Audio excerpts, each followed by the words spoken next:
Blueberry Show. So, just getting back to our interview. When did you first learn about HIV? Like how I was already positive and I learned about HIV. Okay. So I learned about AIDS when I was young, but like I thought it was just a gay disease. I thought you had to be like, you know, sleep with a lot of people. You know, I thought it was a promiscuous disease. So I didn't find myself to be at risk. Okay.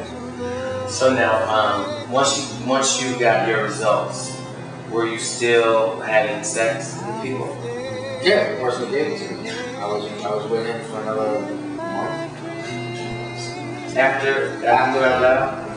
How long were you with him prior to that? 3 months. So you were with him for 3 months? 3 months. I mean, I put it like right out the box. Wow. Right out the box. I mean, I slept with another guy before that, but it was only one guy. I mean, maybe it was him, I don't know, but I know the person who gave it to me. I know who you are. You know who you are. And, you know, it's just, you know, that's the way it happened. That's the way it went down. So when you contracted it, what sexual role were you playing? So you were at the top, and you became positive from being top.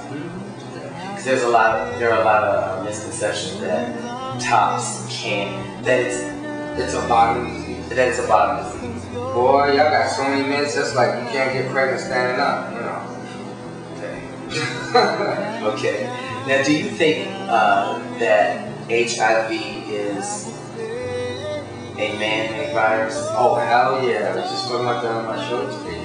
Okay. I believe it's a government warfare weapon, and, you know, basically I believe it was purposely put to eradicate the gay community, personally. Okay. Just like crack was supposed to eliminate the African American community. I think they just killed two birds with one stone. You know how the government is. They all live together, they all fuck together, so I think they all die together. But I've always felt that it's a man-made disease. This bullshit about it coming from Africa and a monkey. I mean, come on. There's been no record of HIV or AIDS in history before 1965. Okay. The first cases I heard, one of my listeners told me was 1966. When I first heard of the disease, I didn't know what to call it. Okay. But before that, I don't know any record, nothing in history talking about a disease like even HIV. Like even leprosy wasn't HIV. So it's like, obviously it was man-made, it was mutated from something else they probably were working out, and you know, just like anything else the government does, use it for population control. Okay. How do you feel about the virus further dividing our community, both gay and black? I think the virus divides our community because we simply don't realize it's not a gay man disease. First of all, with women, black women being infected, you're not getting it from lesbians. I mean, lesbians usually don't transmit the disease that readily or that easily. So this is happening from a conversation we had on your show, you know, with the DL men, the bisexual men who are having sex with both men and both women, right? You know, so it's not a gay disease, but I still don't believe that those type of DL men are gay. I believe they're bisexual. They're having sex with men and women. That constitutes bisexuality. So I believe that's the reason why it's spread. I believe the ignorance of the fact that it's just a gay man disease leads women to be oblivious to it, and again, they become one of the largest new groups to be infected with the disease. So, and even elderly, because we all think it's a gay disease, so we're not thinking, you know, you don't think your man is doing stuff, right, whatever the case may be, but all it takes is one time. And some of these guys are doing some seedy, nasty, back alley sex sescapades that you get involved in. Yeah, it's pretty disgusting. And I mean, you know, they're very careless with it. I mean, there are DL men who have one man and one woman, and they have their whole relationship mapped out, whatever. Wrong or right, But at least the guy is safe. You know, you got someone who's going in back alleys and doing things that, you know, it just shouldn't be. Do you think that there are a lot of black women who are bitter, knowing that there are men out there on the down low passing around this virus?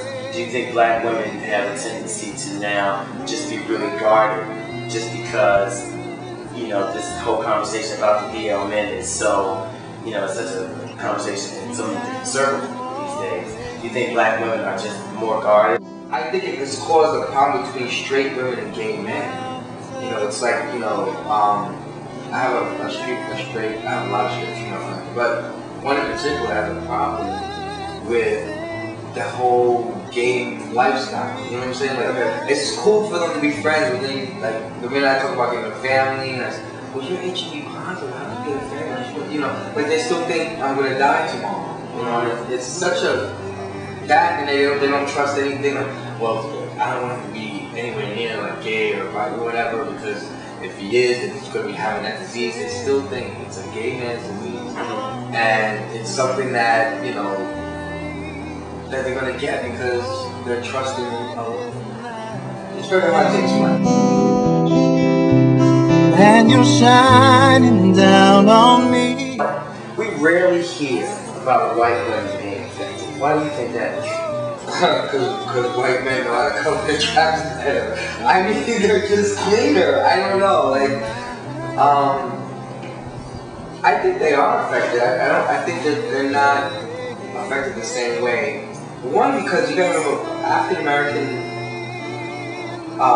men and women, you all are not living in the same quality of life. Okay? I think white trash are infected. I've gone to the clinic and I see white trash all the time. Okay. What you're talking about when you say white people are not affected, they say that white middle class and upper class people are not infected. Right. One, I already think they have some type of drug that basically keep them under control and understand, you know, that it's trickled down to, you know, the regular average Negro. Okay. But I believe they have the cure. I've always believed they have the cure. It's so funny how, like, none of the rich and famous have been infected. No one who's susceptible to getting it. You know, I didn't sleep around. I wasn't a horror. I wasn't sleeping on the streets or anything like that. I trusted one person, and that's how I got it. Which is what I think, believe it or not, I believe most people get it. I think most people trust somebody to the point where they go that extra mile and let all the sperm and all the juices flow, you know? And that's when they get it. Instead of, you know, when it's something that's random. And people who have random sex are mindful that they're having random sex. So sometimes they won't, you know, let them come. But, you know, they won't swap. You understand? Like, they won't do that real last thing that's over the head. Right. So, I mean, for me, it's like everybody lives different lives. There's no particular one life that you're going to get.